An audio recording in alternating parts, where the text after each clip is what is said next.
qui reste permanent, c'est votre fidélité, n'est-ce pas, à accompagner cet événement. C'est votre manière de traduire votre proximité auprès des populations. Mais quand on est au service de la communication, qu'on relie les personnes, c'est tout à fait normal que vous jouiez ce rôle-là. Nous nous en félicitons. Niveau télévision, niveau radio, niveau presse écrite. Et vous faites partie de ce paysage du pays. Alors vraiment, je veux saluer votre fidélité et votre générosité. Au fil des ans, de rester comme cela, attaché à une manifestation religieuse, c'est un signe magnifique. C'est vrai que le pèlerinage a chaque année un thème avec un prédicateur spécial. Cette année, c'est Monseigneur André Gueye, évêque de Thiès, qui va présider la messe du lundi. Mais vous savez maintenant que le pèlerinage s'étend pratiquement sur 3 jours, parce que ça commence le samedi, le dimanche, il y a encore la messe et puis l'arrivée des marcheurs qui est un point culminant. Et puis la messe du lundi matin, où on a le plus de monde. On voudrait que les pèlerins puissent même céder la place aux autres. On a ce problème aujourd'hui que les gens sont tellement motivés dans leur démarche qu'ils préfèrent participer à plusieurs célébrations. Alors, il y a un problème de gestion des personnes qui est un peu difficile. Mais bon, on fait avec. Le nouveau sanctuaire qui demande à être finalisé va permettre d'accueillir plus de monde. C'est un espace assez grandiose qui nécessitera encore beaucoup d'infrastructures et même de plantations d'arbres parce que c'est un endroit venteux qui a ses avantages mais qui peut aussi avoir ses inconvénients. Nous ne perdons pas de vue que Popenguine est en train de se transformer à une grande vitesse et ça va le devenir encore plus avec le port de Ndayane qui est en construction. Donc il va y avoir une arrivée de population extrêmement importante dans la zone. Et ce qui pose des problèmes de logistique et de gestion de l'espace. Alors nous sommes conscients de tout cela. Et quand on a affaire à des gens qui sont dans les médias, ils nous permettent de conscientiser aussi les gens par rapport aux enjeux, ce que nous visons, etc.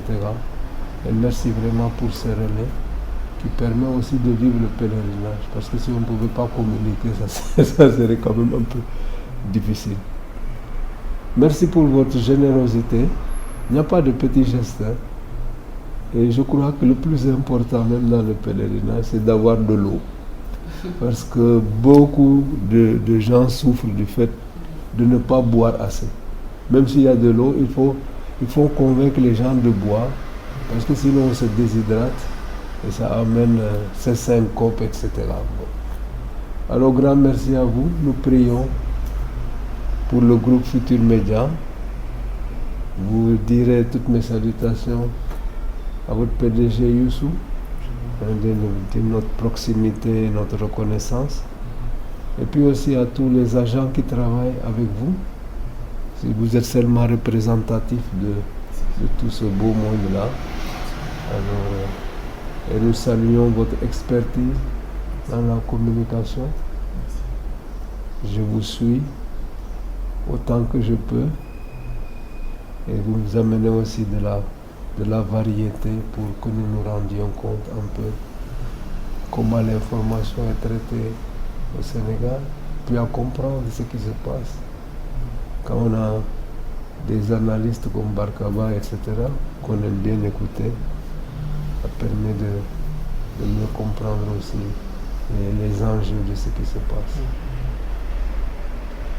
Alors nous sommes dans une nouvelle république, si on a envie de dire, avec plein d'enjeux. On observe tout cela. Et on voudrait aussi apporter notre contribution au changement que les Sénégalais ont voulu. Il faut que ça soit une république encore plus vertueuse, plus travailleuse, avec moins de bavardage. On est des grands bavards. Bon, enfin. En tout cas, grand merci pour tout. Vraiment, Dieu vous garde et vous bénisse. Qu'il bénisse aussi vos familles et vous garde dans sa paix. C'est bon de rappeler un peu l'histoire. Il y a quelques années, nous avons tenu un colloque à Thiès. C'était pour marquer les 20 ans d'une lettre pastorale qui avait été faite par nos prédécesseurs sur la question de la justice et de la paix. Et on s'était posé la question de savoir quelle était l'actualité de ce texte-là. Il y a une grande actualité. Évidemment, les conditions de vie ont changé. Aujourd'hui, le Sénégal connaît quand même une démographie assez importante, avec tous les enjeux que cela comporte. Alors, quel choix faire sur le plan politique, économique, culturel, pour pouvoir répondre à cette population sénégalaise qui s'est agrandie et qui est marquée par une grande jeunesse, avec tous les défis que cela comporte. Alors, il y a certainement à imaginer des plans de développement qui répondent le plus possible aux besoins de la grande masse. Mais moi, je suis aussi très préoccupé que nous puissions adopter ensemble une discipline de vie. Si chacun fait comme il l'entend, comme il veut, nous ne pouvons aller nulle part. Il est important que l'on valorise ce qu'un philosophe, comment il s'appelait encore, appelé le contrat social. Oui. Alors, ce contrat social qui doit nous engager, nous tous, à faire le meilleur pour notre pays. On ne peut pas attendre des autres du résultat positif si nous-mêmes on ne s'engage pas dans des comportements positifs. Donc c'est tout le monde qui doit s'y mettre. Et vraiment, c'est pas seulement de faire de bonnes déclarations, parce qu'on dit que l'enfer est pavé de bonnes intentions. Il nous faut donc vraiment nous engager dans des changements de comportement, de mentalité. Notre pays ne peut pas se développer, à mon avis, si on n'est pas un peu plus discipliné et qu'on respecte les règles. Ce n'est pas seulement les politiciens qui doivent respecter les règles, c'est nous tous à tous les niveaux. Le contrat social ne peut pas avancer, progresser, si chacun n'y met pas du sien. Et donc, je crois que le thème est très actuel et il nous concerne nous tous. Alors, on a un terme pour le dire dans le langage religieux, c'est la conversion. Il faut se convertir, il faut changer. Alors, c'est un appel qui est lancé à tout le monde. Mais nous écouterons attentivement Monseigneur Gueye qui va développer ce thème et je suis persuadé qu'il saura nous interpeller comme il faut pour de vrais changements dans notre pays.